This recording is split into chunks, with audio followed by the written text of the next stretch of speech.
고린도전서 지금 나누고 있는데요. 고린도전서 2장 3절부터 5절에 대해서 오늘 나누려고 하는데, 바울이 고린도전서 2장 3절에 보니까 내가 너희 가운데 거할 때에 약하고 두려워하고 심히 떨었노라 이렇게 얘기하고 있어요. 바울은 사도행전 18장에 보면은 고린도에서 사역했던 그 내용이 나오는데, 그 18장에서 보면 약 1년 6개월 정도를 머물렀던 것 같아요. 그 고린도에 1년 6개월 동안 그들 가운데서 바울이 복음을 전할 때, 그 내가 너희 가운데 거할 때 그것을 떠올리게 하죠. 내가 너희 가운데 있었을 때, 거할 때. 그리고 약하고 두려워하고 심히 떨었노라 이렇게 말하고 있어요. 너희들 가운데 거할 때 자신의 모습이 어떠했는지를 상기시키려는 거예요. 왜냐? 내가 너희들 가운데 있을 때 너희들은 내가 연약했었고 두렵고 떠는 모습을 너희들은 보았다 이렇게 얘기하고 있어요. 이걸 왜 언급하느냐? 바울은 여기서 약함이라고 말할 때 이것은 어떤 약함이냐 하니까, 다른 서신서들을 보고 추론해 볼 때 육신의 연약함이라고 하는 것을 이것을 알 수가 있어요. 고린도 후서 12장 7절에 보니까 여러 계시를 받은 것이 지극히 크므로 너무 자만하지 않게 하시려고 내 육체에 가시 곧 사탄의 사자를 주셨으니 이는 나를 쳐서 너무 자만하지 않게 하려 하심이라고 말하고 있어요. 육체에 가시 곧 사탄의 사자라고 말을 하고 있어요. 그러니까 뭔가 극심한 육신의 문제를 주셨다는 거죠. 갈라디아서 4장 13절부터 14절에 봐도 내가 처음에 육체의 약함으로 말해요. 아까도 육체의 가시였었고 지금도 육체의 약함이죠. 육체의 약함으로 말미암아 너희에게 복음을 전한 것을 너희가 아는 바라. 너희를 시험하는 것이 내 육체에 있으되 라고 말하고 있어요. 그들을 시험하게 할 정도로 뭔가 이 육체에 심각한 문제가 있었다는 거예요. 뭔가 바울이. 이것은 단지 겉으로, 예를 들어서 사람을 시험에 들게 한다고 하는 그런 장애의 수준은요, 단지 우리가 어디 신체 하나가 없고 그런 게 아니에요. 뭔가 시험에 들게 할 정도면 뭔가 극심한 건데, 겉으로 드러난 외부적으로 다른 사람들이 뭔가 혐오할 만한 어떠한 것을 가지고 있었다는 거죠. 바울이 극심한 어떤 게 있었던 거예요. 어떤 사람들은 그래서 간질이라고 하는데 밝혀진 건 없어요. 밝혀진 건 없는데 간질이란 것도 충분히 그런 선택지 중에 하나인 거죠. 왜냐, 시도 때도 없이 이 사람을 간질함 일으키면 막 거품 물고 막 이상한 소리 막 지르고 이러면 이거 어떻게 보겠어요, 사람들이 그 사람을.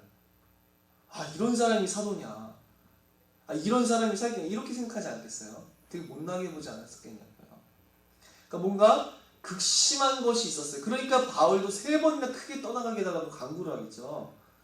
그래서 고린도 후서 12장 8절에 보니까 이것이 내게서 떠나가게 하기 위하여 내가 3번 주께 간구했더니 이렇게 말합니다. 크게 간구, 3번이나 제발 증거 좀 하나님 나에게서 걷어가 주십시오 라고 간구했던 거예요. 너무나 심각한 문제였기에 얼마나 고통스러웠겠어요. 바울이 무슨 문제인지 우리가 모르겠지만 극심한 문제가 있다는 거죠. 다른 사람들을 시험에 들게 할 정도로. 지금 무엇이냐, 얼마나 큰 것이길래 다른 사람들이 바울을 보면서 시험을 들어야 되겠어요. 별다른 행동이 아니라 바울 육신의 그 모습 자체로 시험을 들게 하는 게 바울이었다니까요. 바울이 심지어 여기서 내가 너희 가운데 거할 때, 너희들 가운데 1년 6개월 동안 내가 거했는데 그 거할 때에 약했을 뿐만 아니라 뭐라고요? 두려워하고 심히 떨어노라 이렇게 말하고 있어요. 우리들은 되게 착각하고 있는 게 있는데 뭐가 있냐니까, 그 바울이라든지 이렇게 우리는 흔히 어떠한 그런 위인적인 영웅적인 존재를 생각할 때 뭔가 항상 담대한 것 같고 용기가 많아서 그 일을 이룬 것처럼 이렇게 생각할 때가 있어요.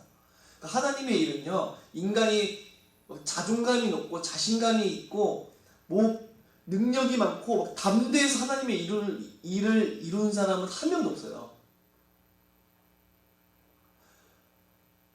주기철 목사님 그 아들분 주광조 그 장모님이 원래 총신대 신대원에 오셔서 매년마다 간증을 하셨었는데, 저 때 3학년 때 그 수업이 있는데 한국교회사를 저희 신대원 3학년 때 배우거든요.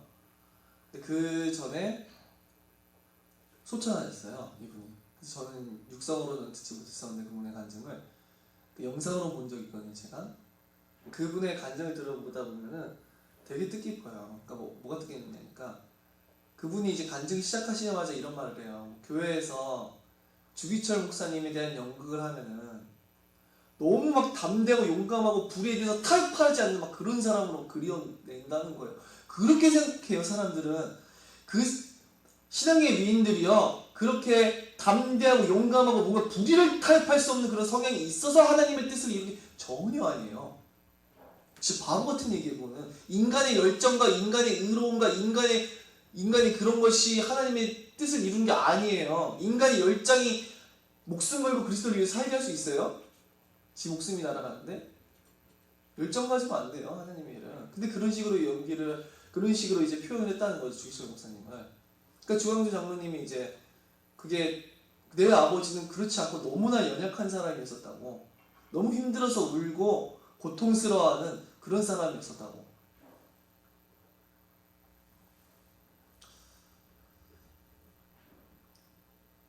자, 심지어 예수님께서도 뭐라고 됐냐니까 이사야서 53장 예수님에 대한 예언을 보면은 그는 멸시를 받아 사람들에게 버림받았으며 간고를 많이 겪었으며 질고를 안 자. 간고를 많이 겪었고 질고를 안 돼요. 간고를 많이 겪었어요, 예수님이. 모든 사람으로부터 미움을 받았고 죽임을 당했어요. 질고를 하셨어요. 그래서 히브리서 4장 15절에 우리에게 있는 대제사장은 우리의 연약함을 동정하지 못하시리가 아니요 모든 일에 우리가 똑같이 시험을 받으신 이로되 죄는 없으시니라 이렇게 말을 하는 거죠. 그가 우리와 같은 육신을 취하시고 우리와 같은 시험과 고난을 겪으셔서 자기의 백성들을 동정하실 수 있다고 이렇게 성경은 표현을 하고 있어요. 예수님께서 심지어 죽으시기 전에 아버지께 간구하시면서 땀이 피가 되도록 이 잔이 내게서 지나갈 수 있거든 지나가게 하옵소서 이렇게 말하죠. 내가 십자가의 짐을 질 수 없습니다 이 말이 아니에요. 그 인간의 육신으로서 그것을 감당해 내셔야 되기에 인류의 수도 없이 많은 죄악에 대한 그 진노와 저주의 심판을 감당하셔야 되기에 너무나 두려움으로 인하여서 그렇게 아버지께 간구하셨다는 거예요. 담대함으로 하나님의 일을 할 수 있다면요, 용감한 사람들, 영웅적인 사람들이 하나님의 일을 감당했겠지만 하나님은 그런 사람들을 사용하지 않으셨어요. 하물며 바울, 인간에 불과한 예수님이 그렇게 두려워하셨었는데 인간인 바울이 심지어 남들이 보기에 거리낌이 될 만한, 시험 들게 할 만한 그러한 육신의 연약함을 가지고 있는 바울은 얼마나 더 괴롭겠냐 그 말이에요. 엄청 두려워하고 떨었다는 거예요, 그 사역할 때. 다른 사람들이 볼 때 알 정도라는 거죠. 내가 너희 중에 거할 때 고린도 교회에 내가 너희들 가운데서 1년 6개월 동안 사역하던 그때 내가 너무나 연약했었고 그리고 두려워하고 심히 떨었던 것들을 너희가 알지 않느냐 이렇게 말하는 거예요. 그가 말을 하는 것도 고린도후서에 보면 사실 그 거짓 교사 바울의 사도권을 무너뜨리려고 하는 자들이 바울이 편지로는 담대하나 그의 말은 정말 어눌하다고 이렇게 표현한 거거든요. 바울에 대해서 그렇게 막 폄하하면서 바울의 사도권을 무너뜨리는 거예요. 그게 편지로만 담대하지 막상 만나면 담대함도 없어. 그러니까 바울이 설교했던 게 막 위대한 설교처럼 들렸던 것이 아니라 몹시 연약한 사람의 떨리는 목소리처럼 어줍지 않은 것처럼 이렇게 들렸을 수가 있다는 거예요. 바울이 전파했던 것들이요.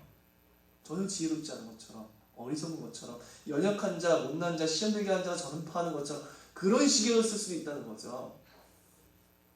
우리는 바울이 설교를 하면 위대한 뭔가 최고의 연설을 하는 것처럼 그럴 것 같지만 그렇지 않았다는 거예요. 바울이 지금 얘기하고 싶은 거예요, 그렇게. 바울은 심지어 극한 고난을 많이 당했었는데 그를 미워하는 자들도 너무나 많았었는데 육신의 연약함과 박해와 핍박과 고난과 온갖 복음을 전하면서 당했었던 뭐 강의 위협 이런 것도 말을 하거든요. 도적의 위협 이런 것도 말을 해요. 바울이 얼마나 두렵고 떨었었겠냐고요. 연약한 한 인간일 뿐이에요. 영적인 담대함을 가진 존재는 없어요. 다 연약해요. 인간은 그렇게 연약해요. 자, 바울이 왜 굳이 자기의 연약함을 여기서 언급하는가? 그 이유는 인간으로 말미암은 인간의 지혜와 능력이 사람을 구원하는 것이 아니라 오직 하나님으로 말미암아 하나님의 능력과 성령의 역사만이 하나님의 그들을 구원하고, 그래서 바울 자신의 연약함으로 말미암아서 도리어 하나님의 능력을 그가 의지했기 때문에 그의 연약함을 지금 여기서 언급하고 있어요. 고린도후서 12장 7절부터 9절을 보니까 내가 여러 계시를 받은 것이 지극히 크므로 너무 자만하지 않게 하시려고 내 육체에 가시고 사탄의 사자를 주셨으니 이는 나를 쳐서 너무 자만하지 않게 하려 하심이라. 이것이 내게서 떠나가게 하기 위하여 내가 3번 주께 간구하였더니. 너무 자만하지 않기 위해서. 바울은 계시받은 게 너무나 컸어요. 하늘에 올려졌었고 하나님 앞으로 직접 인도되었었고 직접 복음을 계시받았었고, 이 계시받은 것이 너무 컸었기에 그 누구보다도 교만해지고 자만해져서 너무나 큰 그 교만의 위협으로 이렇게 빠져들 수가 있었죠. 그렇기에 하나님께서는 그에게 그 육체의 사탄의 가시를 허락하신 거예요. 바울이 스스로 계시받는 것이 이제 더 크니까 자만함으로 자기 스스로를 자랑하고 자기가 높아지려 하고 자기 스스로의 지혜와 능력을 의지하여서 하나님의 일을 하려 한다면은 그는 하나님의 능력을 따라서 사역을 할 수 없었을 거예요. 그러나 하나님께서는 바울에게 그런 사탄의 사자를 주심으로 인하여서 육체의 약함을 주심으로 인하여서 바울의 육신의 모습이 아무에게도 매력적이지 않게 만드셨어요.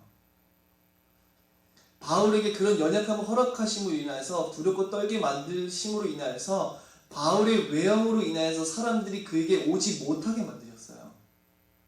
바울의 연약함과 그의 두렵고 떠는 모습으로 인하여서 사람들이 그 애를 볼 때 거리낌을 가지고 시험에 들게 하심으로 인하여서 하나님께서는 바울의 육신을 따라서 육신의 능력과 지혜와 바울 스스로 말미암아 어떤 것으로도 바울이 사람들을 구원할 수 없고 교회를 세울 수 없고 하나님 어떤 일도 할 수 없게 만드셨다는 거예요. 아무것도 할 수가 없어요. 바울 육신의 연약함으로 인하여서 사람들의 시험에 들게 함으로 인하여서 그의 연약함으로 어떠한 사람도 바울의 육신의 모습을 보고서는 바울을 따르지 않는 것이죠. 그런 것 때문에 그 누구도 바울을 따르지 않고 바울을 거부하고 바울로 인해서 시험 들고 그런 지경인 거예요. 그러니까 하나님께서는 그 바울의 연약함으로 인하여서 아무도 바울로 인하여서 바울 스스로로 인하여서 바울의 능력과 지혜로 인하여서 바울의 매혹적인 모습으로 외형을 통하여서는 아무도 바울이 전파하는 복음의 말씀을 들을 수 없게 하신 거예요. 감추어 두신 것이죠. 오히려 복음의 그 하나님의 비밀을. 하나님의 방법이 이래요. 놀랍지 않나요? 우리가 생각해 볼게요. 세상에서 어떤 것을 전파하고 심지어 장사한다 할지라도 뭔가 외형적으로 이쁘게 꾸며야 되잖아요. 책 한 권을 팔려 하더라도 외형을 이쁘게 꾸며야 되잖아요. 우리가 어떤 물건 하나를 팔더라도 외형을 이쁘게 꾸며놔야 사고 싶잖아요. 안 그러겠어요? 디자인 이쁘게 꾸며야지만 좋잖아요. 성경조차 디자인이 후진 것보다 좋은 게 낫잖아요. 안 그러세요?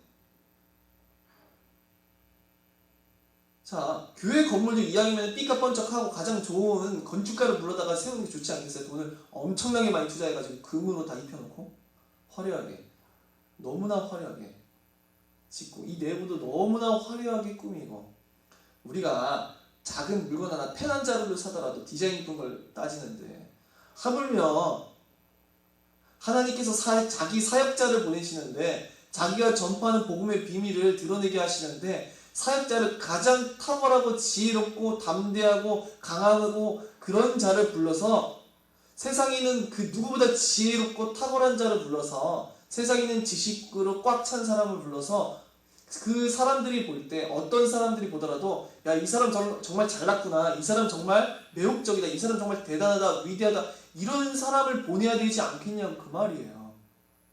그래야지만 사람들은 그 사람을 보면서 매혹적이다, 야 대단하다 이러면서 야 저 사람이 하는 말이 진짜 사실인가 봐, 저 사람이 믿는 신이 진짜인가 봐, 이렇게 생각하지 않겠냐 그 말이죠.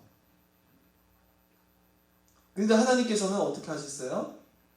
바울에게 도리어 육체에 약함을 주세요. 남을 시험 들게 할 만한 것들을 오히려 허락하세요. 오히려 그에게 육신의 외형적 아름다움과 외형적인 것들을, 매혹적인 것들을 주시는 것이 아니라 그것들을 박탈해 가시고 오히려 남들에게 시험에 들게 할 만한 것을 주신 것이죠. 왜 그럴까요? 바울이 다시 9절부터 보니까 나에게 이르시기를 내 은혜가 너에게 족하도다 말씀하세요. 바울은 3번이나 그것이 떠나게 해달라고 간구했는데 하나님께서는, 예수 그리스도께서는 나의 은혜가 너에게 족하도다 말씀하세요. 이는 내 능력이 약한 데서 온전해짐이라고 말해요. 내 능력이 약한 그곳에서, 즉 자신의 육신에 너무나 연약한 그것 때문에 오히려 자신은 어떻게 된다고요? 온전해진대요. 자신의 능력은 오히려 그 육신의 약함 가운데서 온전해진대요. 역설적이죠. 약함이고 강함이라는 건데. 그러므로 도리어 크게 기뻐함으로, 오히려 기뻐한대요. 자신의 그런 남들을 시험 들게 할 만한 그 육체의 연약함을. 왜? 크게 기뻐함으로 나의 여러 약한 것들에 대하여 자랑하리니, 자랑하기 때문에, 심지어 기뻐함으로 자랑하기 때문에 나의 약한 여러 것들에 대해서 이는 그리스도의 능력이 내게 머물게 하려 함이라 라고 말해요. 바울이 자신이 잘남으로 인하여서 자기 스스로를 의지하여서 했다라고 친다면은 그는 하나님의 능력을 의지하지 않았을 거예요.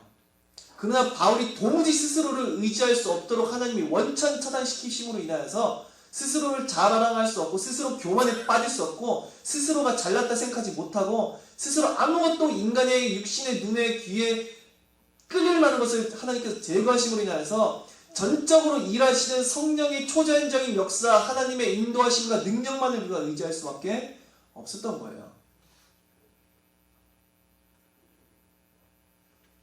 자, 연약함을 자랑하고 싶어서 바울이 지금 자랑하고 있는 게 아니에요. 우리가 연약함을 자랑하고 싶어요? 나의 치부를 드러내고 싶어하는 사람이 있나요? 아무도 없어요. 일부러 안 꺼내잖아요. 나의 연약함을. 뭐하러 얘기해요? 바울이 왜 얘기하냐고요? 연약함 자체가 자랑이라서? 연약함 자체가 자랑이라서 지금 자랑하고 있나요? 자신의 그런 단점들이? 남들 시험에 들게 하는 것들을? 그것도 왜 굳이 상기시켜요? 연약함 그 자체가 자랑할 만해서가 아니라 연약함을 통하여서 조금 더 자신과 자신에게서 난 것을 신뢰하지 않고 전적으로 오직 그리스도의 능력과 성령의 역사만을 그가 의지했다는 것을 지금 자랑해야 되기에 그렇게 자랑하는 거예요. 내 연약함을 통하여서 나는 너희들에게 내가 너희를 끈 것도 아니고, 내가 너희를 매혹적으로 보여서 내가 전파한 복음을 믿은 것도 아니고, 내가 위대한 지혜와 철학의 지식과 지혜의 놀라운 것을 내가 너에게 전파해서 너희가 나에게 온 것도 아니다. 나는 연약했었고 너희들 가운데 있었을 때 두렵고 떨었었다. 근데 어떻게? 그 연약함으로 말미암아서 내가 의지했던 마음은 전적으로 하나님의 능력이요, 그리스도의 능력이요, 성령의 역사였다 라고 말하고 싶은 거예요. 그래서 그것을 언급하는 거죠. 고린도후서 12장 10절에 넘어가 보니까 그러므로 내가 그리스도를 위하여 약한 것들과 능욕과 궁핍과 박해와 곤고를 기뻐하노니, 기뻐해요. 이는 내가 약한 그때에 강함이라. 그래서 하나님께는요, 영웅적인 사람이 필요한 것도 아니고요, 능력과 지혜가 지식이 많은 사람이 필요한 것도 아니에요. 바보 같은 소리예요. 자신이 육신으로 말미암아 자랑하고 잘난 척하는 사람들은요, 하나님 앞에 아무 쓸모가 없어요. 사실은 사사기 17장 2절에 보니까 이게 이 본문만이 아니라 정말 모세 오경과 구약 전체에서 드러나는 말씀이지만 읽어드릴게요.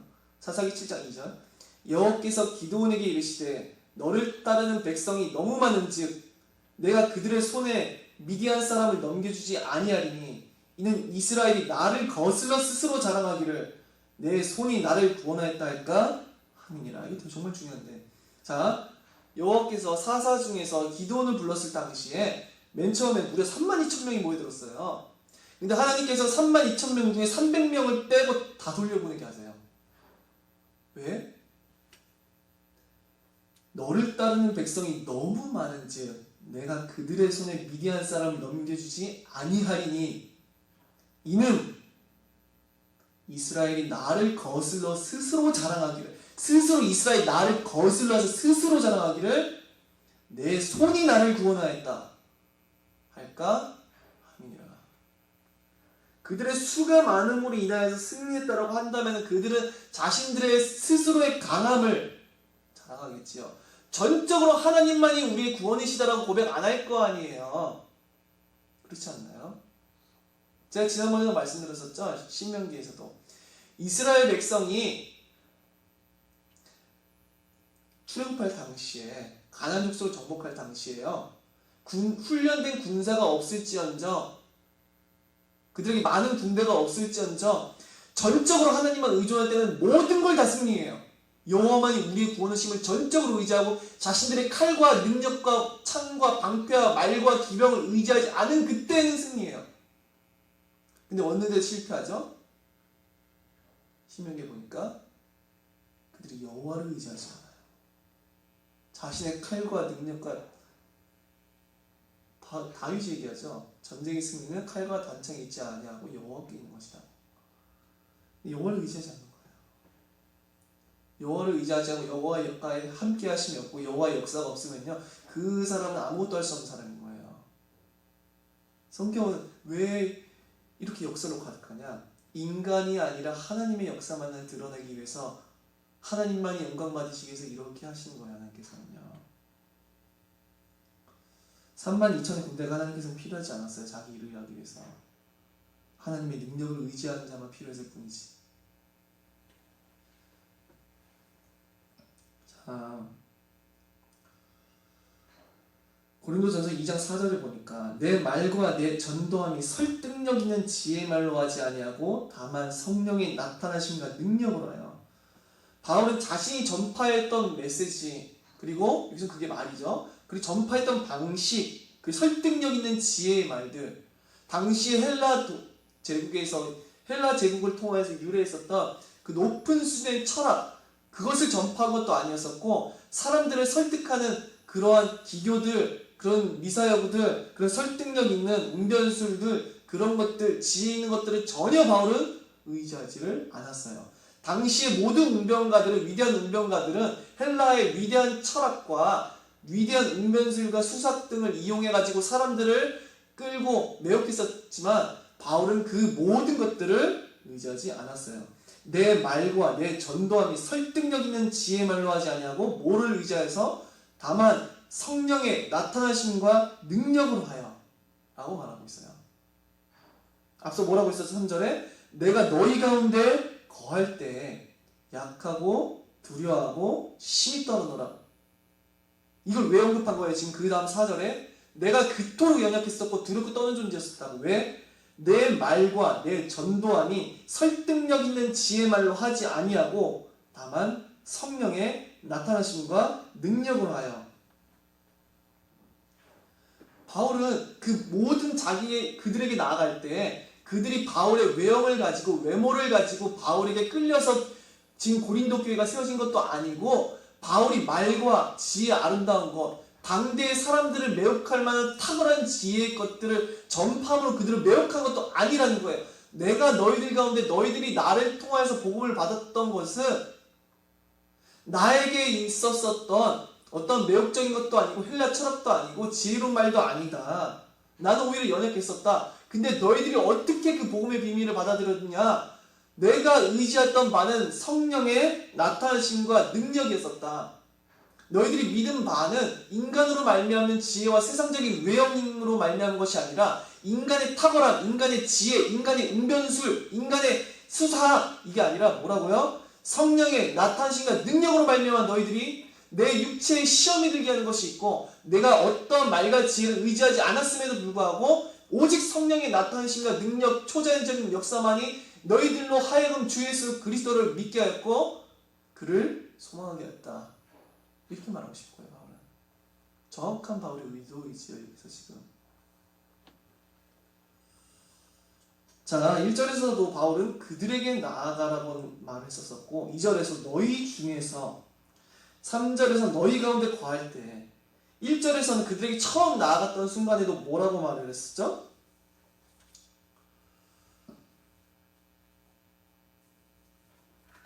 1절에서도 그들에게 처음 나갈 때 말과 지혜의 아름다운 것을 하지 아니하였다고 말을 했었어요. 처음 그들에게 나아갔던 순간에도 그는 말과 지혜의 아름다운 것을 하지 아니하였어요. 오히려 그는 순수하게 예수 그리스도가 십자가에 못 박히신 것만을 전파했다고 1절에서 언급했죠. 그리고 2절에서도 너희 중에서, 즉 너희 가운데 내가 거할 때, 3절에서 너희 가운데 거할 때라는 것을 언급함으로 인하여서 바울의 사역을 통해서 열매 맺힌 그 고린도 교회 성도들, 너희들이 나의 증인이라는 거예요. 너희들이 나의 어떤 증인이냐? 왜 그들 가운데 있었던 일들을 언급하느냐 하니까 너희 가운데 나아갈 때 내가 뭘 전파했었는지, 너희 중에 있었을 때 내가 무엇을 행했었는지, 내가 너희 가운데 있었을 때 얼마만큼 연약하였었고 그 어떤 헬라 철학도 의지하지 아니하였었고 오직 순수하게 단순하게 복음을 전파했었던 것. 그러나 모든 것들은 오직 성령의 전적인 역사만 의지하고 인간의 육신으로 말미암은 것을 조금도 의지 아니하였다는 점. 그걸 지금 바울이 언급하면서 너희들이 바로 내 증인이라는 거예요. 알지 못하냐는 말이에요. 너희들이 무엇으로 말미암아서 지금 이 교회로서 모이게 됐냐는 거예요. 내가 너희들에게 지혜로운 말을 해서 너희들에게 이걸 모였었냐? 내가 너희들에게 설득력 있는 말로 인해서 너희들이 지금 이 교회에 모이는 것이냐? 아니다. 너희들은 다만 내가 단순하게 전파했던 예수 그리스도와 그가 십자가에 못 박히신 것을 들었을 때 너희들은 지금 이 교회에 듣고 그것을 믿고 모였다. 그리고 나는 내가 그러한 설득력 있는 기술로 인하여서 너희들이 설득당해서 이 복음을 믿은 것이 아니라 나는 도리어 너희 가운데 있었을 때 너무나 육신도 연약하고 두렵고 떠는 존재였었다. 그렇다면 내 육신의 연약함을 따라서 너희들이 믿은 것이냐? 아니다. 그렇지 않다. 나는 너희들 가운데 갔었을 때 두렵고 떤 상태로서 내 설교에도 능력이 없었었고 내 모습 외형에도 너희들을 매혹적으로 끄는 것이 없었지만 내가 다만 의지하는 것은 전적으로 내가 전파하는 복음의 말씀 위에 역사하시는 성령의 역사로 전적으로 의지함으로 말미암아서 너희들이 구원함을 얻고 믿은 것이다. 이걸 바울이 지금 얘기하는 거예요.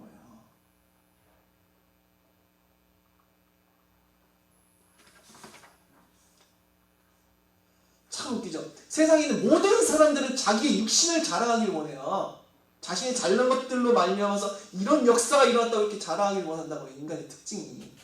내가 이렇게 잘났고 내가 이렇게 대단하고 내가 이렇게 학벌이 높고 내가 이렇게 잘난 존재여가지고 내가 이렇게 능력이 많아가지고 내가 지혜가 탁월하고 뭔가 대단한 존재라서 이런 일이 이루어졌습니다. 이렇게 말을 하고 싶었나고 세상의 모든 사람들은. 세상에 자신의 연약함 때문에로 인하여서 그것을 오히려 말을 해서 나로 말미암지 않는 전적인 하나님의 능력, 성령의 오직 역사만을 전적으로 자랑하고 높이는 이런 것이 세상에 어딨냐고요. 이런 개념이 세상 가운데 어딨냐고요.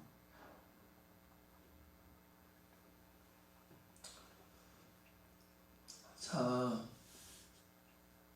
혹시나 오해할까봐 제가 말씀드리는데 성령의 역사를 그 외적인 성령의 방언의 역사, 뭐 예언의 역사, 뭐 사람이 막 넘어뜨리고 막 이런 거짓 선지자들이 하는 짓이다.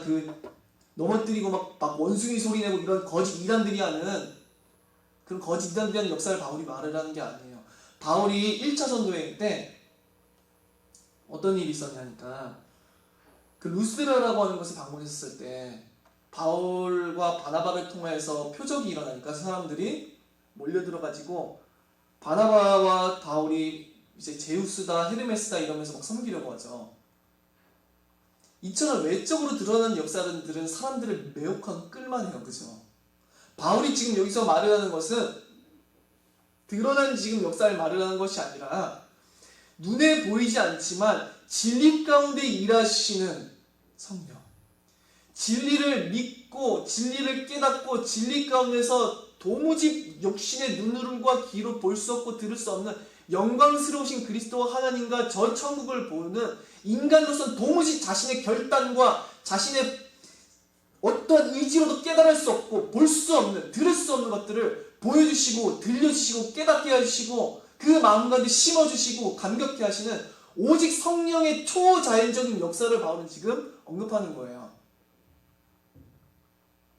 성령의 이 초자연적인 역사는 사람이 우리가 육신의 눈과 귀로 판단하기에 하나님을 모르는 사람들이, 의지하지 않는 사람들이 볼 때는 너무나 연약해 보이고 아무것도 아닌 거예요. 뭔 하나님을 의지해? 뭔 성령의 초자연적인 역사가 뭐가 필요 있어? 사람이 설득자라면 되는 거지. 사람이 자기의 설득적인 기술과 그리고 좋은 설교 원고와 좋은 내용들과 모든 것들을 총집합해서 얘기해서 사람들을 교회로 끄는 거지. 무슨 성령의 역사를 의지해서 그게 사람을 구원할 수 있어? 이런 식으로 말은 하지 않지만 그 내면 가운데 믿을 수가 있다는 거죠. 그러나 바울은 어떻게 해요? 도리어 자신이 연약한 자라. 내가 너희 가운데 살아갈 때 얼마만큼 내가 연약한 존재인지를 얘기해요. 내가 너무나 두렵고 떨었음을 그걸 얘기해요. 왜 그래요? 너희들의 믿음이 전적으로 인간의 육신의 외형으로 말미암은 것이 아니라 전적인 성령의 초자연적인 역사로 말미암은 것이라는 것을 깨닫게 하기 위해서 자신의 연약함을 자랑하는 거예요. 그러므로 인간을 의지하지 말고 인간으로 말미암아 자랑하는 것이 아니라 전적으로 너희들을 믿게 하시고 깨닫게 하신 성령의 그 역사에만 모든 영광을 돌리라는 거예요.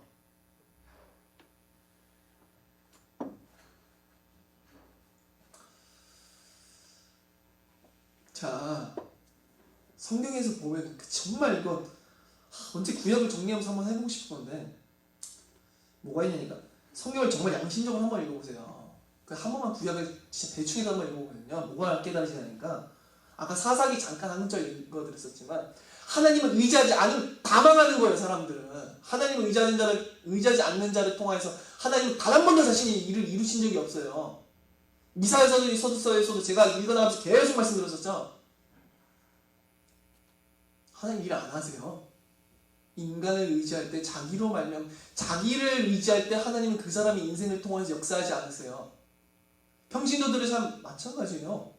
나를 의지하고 나로 말미암은 지혜와 학벌과 나이로 말미암은 돈과 배경과 하여간 인간으로 말미암은 이 세상에 속한 것들을 의지해서 자신의 인생을 살아나갈 때 그 사람의 인생 가운데 하나님의 역사는 있을 수가 없어요.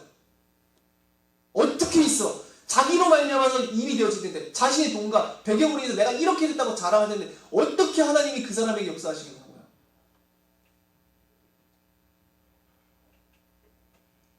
우리 언제 하나님 역사했었죠? 이사야서에서 제가 많이 말씀드렸었죠.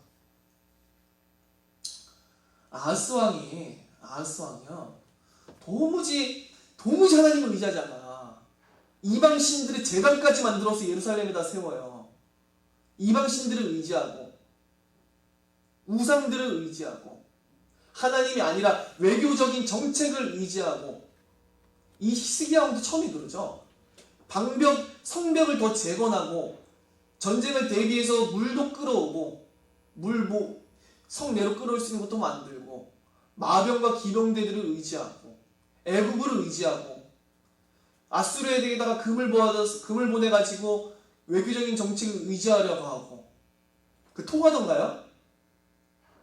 그때 구원함을 받았었을까요? 유다가? 아니요. 망했어요.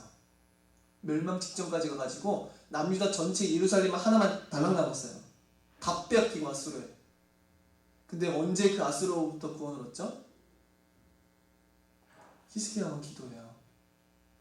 천지를 지으신 여호와만이 유일하신 하나님이시라고. 사람의 구원이 인간에게 있는 것이 아니라 전적으로 하나님께만 속한 것이라고. 사람이 의지할 바 하나님께만 있는 거. 그거 고백할 때 그때 하나님 일하세요. 이런 게 한두 번이 아니에요. 성경에서는요.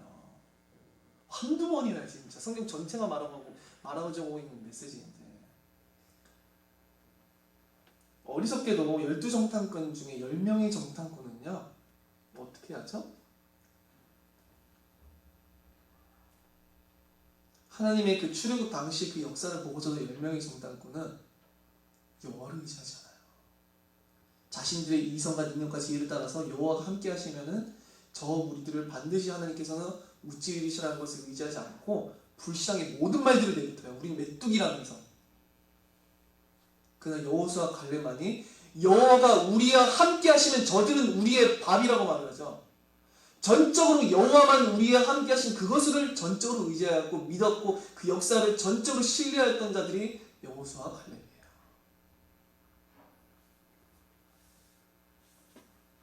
하나님께서 10가지 이적을 일으키신 후에 그들을 홍해로 인도하세요.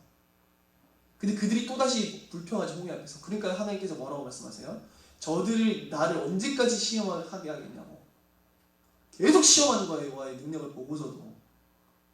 나에게 구원이 있다는 것을 알게 하셨는데도.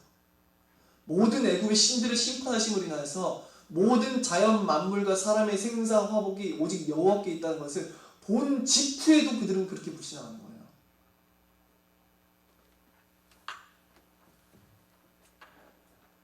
우리가 의지할 바는 하나님의 능력이에요. 하나님만이 세상 역사의 유일하신 주관자, 유일한 전능하신 하나님, 모든 사람의 생각과 마음을 다 아시고 모든 사람의 길을 지도하시는 분이 바로 하나님이에요.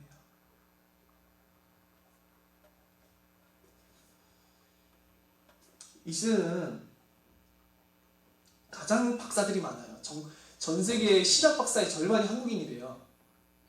대단하죠. 가장 탁월한 지혜와 지식이 많은 시대예요.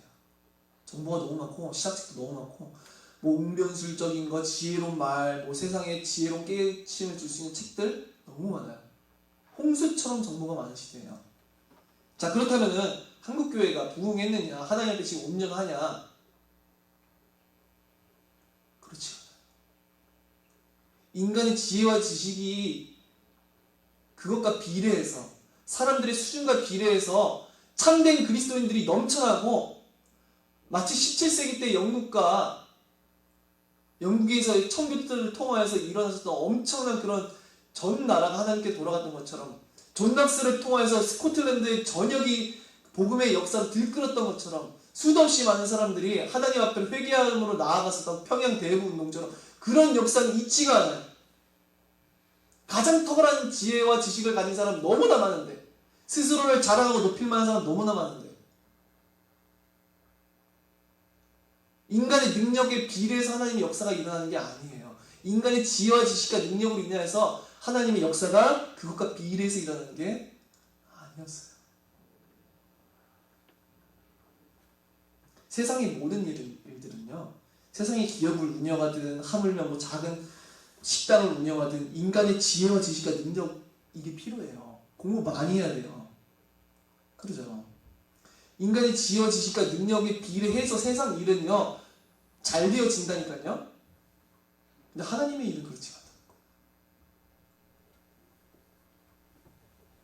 이 말이 그렇다면 하나님의 사역자들에게는 하나님의 능력, 어떠한 노력도 필요하지 않은 것이냐, 이렇게 어거지를 끄는 그러한 반문들이 있을 수가 있어요.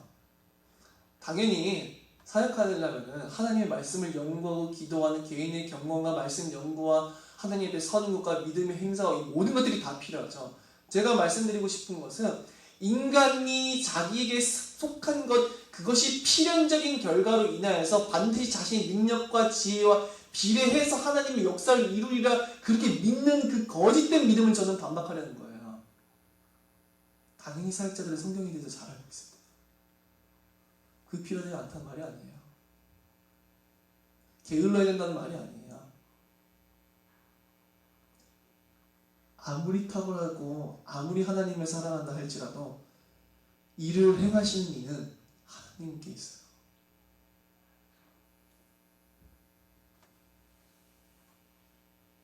그래서 진짜 참 하나님의 사역자들은 어떻게 고백하죠? 자신의 잘남을 자랑하는 것이 아니라 자신의 무능함을 하나님께 고백해요. 아무것도 할 수 없습니다.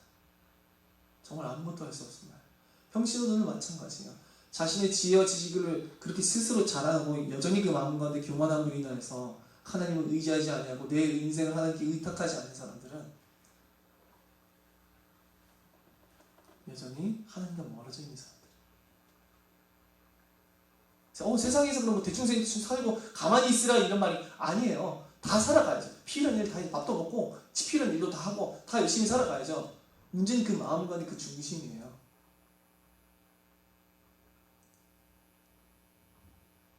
오직 하나님만이 하나님의 일을 행하실 수 있어요. 제가요, 아무리 복음에 대해서 많이 깨닫고 성경에서 아무리 많이 깨닫고 한다 할지라도 제가 전파하는 것 위에 성령의 역사가 없다면 저는 한 영혼도 권할 수가 없어요. 제가 탁월한 지혜와 지식과 세상의 모든 지식을 섭렵했다 할지라도요, 하나님의 인도하심과 그 역사가 없다고 한다면 하나님의 일의 먼지만큼도 감당할 수가 없어요. 아무것도 못해요. 무능력한 존재예요. 그게 하나님의 일이에요. 그러나 어떤 한 사람의 배경이 없고 능력이 없고 지혜가 없고 지식이 없고 잘나지 않았다 할지라도 그 사람이 정말 전적으로 하나님을 의지할 때 그 사람은 하나님의 도구가 될 수 있는 거예요. 그 예전에 그 영화에 어릴 때 봤었던 무슨 어떤 영화에서 그 사람 목이 착 베어져요. 예전 무슨 조선시대 배우는 영화에서 난 그랬었는데 기억에 풀로 보니까 어떤 장면이 나오는지 아세요? 사람이 목이 딱 긁어지니까 어떤 장면이 나오는지 아세요? 그 당시에 풀을 들고 있어요. 이 사람이 바람에 휘날리면서 풀 한 자루로 사람 목을 베는 거예요. 뭐 얘 어디였었지 예전에 뭐 어디서 또 봤었는데 뭐 무슨 진짜 검사는 뭐라더라 자신의 손에 들린 게 뭐 명도인지 아닌지를 가리지 않는다나 뭐래나. 하나님께서 사람을 사용하실 때는요, 이 들린 게 상관이 없어요. 비유가 좀 그렇긴 한데 풀이 들려 있다는데 풀떼기 하나 들려 있다는데 가장 명검이 들려 있다는데 하나님께 상관이 없어요. 그가 전능하시기 때문에 그래요. 그리고 그가 자신의 전능하심만을 드러내실 것이기 때문에 그래요. 그래서 고린도전서 2장 5절에 너희 믿음이 사람의 지혜에 있지 아니하고 다만 하나님의 능력이 있게 하려 하노라. 너희들의 그 믿음이 어디 있게 하려 했다고요? 사람의 지혜지 않아요. 그들이 내가 믿은 바가 내가 바울을 따라서 그가 전파한 것을 믿게 된 바가 사람의 지혜, 탁월한 철학을 들어서도 아니고 탁월한 운면수를 들어서도 아니고 바울의 외형적 탁월함 때문도 아니라 내가 전적으로 이것을 믿은 바는 나로 말미암은 것이 아니라 전적으로 하나님의 은혜로 말미암은 성령의 초자연적인 역사였구나라는 것을 고백함으로 인하여서 뭘 원하시는 거죠? 인간을 스스로 자랑하는 것이 아니라 하나님의 은혜만을 자랑하기 위해서 그 역사만을 의지하고 자랑하기 위해서 그렇게 하시는 거예요. 바울이 그래서 너희 믿음이 사람의 지혜에 있지 아니하고 다만 하나님의 능력에 있게 하려 하였노라 이렇게 말하고 있어요. 자, 사람의 능력과 지혜가 사람을 구원할 수 있는가? 사람의 타고난 배경이, 잘난 배경이 사람으로 말미암은 것, 인간으로 말미암은 세상에 속한 어떠한 것들이 하나님의 역사를 이룰 수 있는가? 그렇다면 하나님은 지금요 당장 최고 엘리트들만 불러야 돼요. 그렇죠? 엘리트를 불러야지. 왜? 담대하게 영웅적인 담대한 사람을 불러야지. 그렇지 않겠어요? 그러나 하나님께서는 사사기에서 32,000명의 그 대군을 물리시고 300명을 통해서 자기 일을 이루셨어요. 왜 그렇다고 제가 말씀드렸었죠? 그들의 손이 미디안 사람을 넘겨주지 아니하리니 이는 이스라엘이 나를 거슬러 스스로 자랑하기를 내 손이 나를 구원하였다 할까 함이니라. 내 인생 끝에서 하나님 난 나의 능력과 나의 지혜로 인해서 이렇게 하나님의 일을 잘 해왔고요. 난 이렇게 잘 살아왔어요.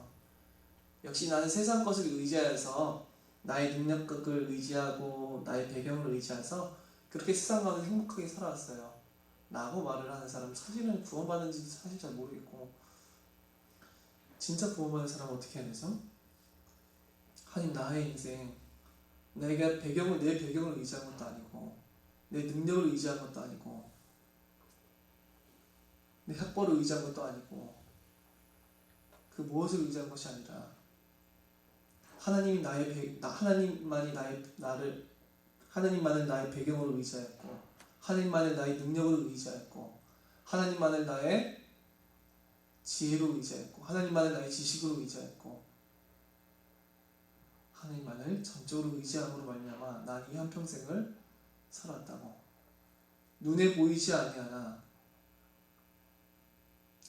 전 역사를 홀로 주관하신 그 유일하신 하나님, 천지를 창조하시고 무한하신 지혜로 모든 만물을 다스리시는 그 하나님, 인간의 어줍지 않은 그런 지혜와 지식이 아니라 완전한 지식으로 말미암아 완전하신 지혜로 말미암아 가장 확실하고 영광스러운 계획을 필연적이고 절대적으로 최상의 선한 결과를 이루시는 그 하나님을 내가 믿고 그에 대해 인생을 위탁함으로 인하여서 내가 한평생을 살았습니다. 나의 구원은 전적으로 우리 주 예수 그리스도와 성령의 은혜에 있고 내 모든 인생의 도우심과 내 모든 인생에 살아온 모든 힘과 능력은 오직 하나님께만 속한 것입니다. 라고 고백하는 게 구원받은 사람의 고백이에요.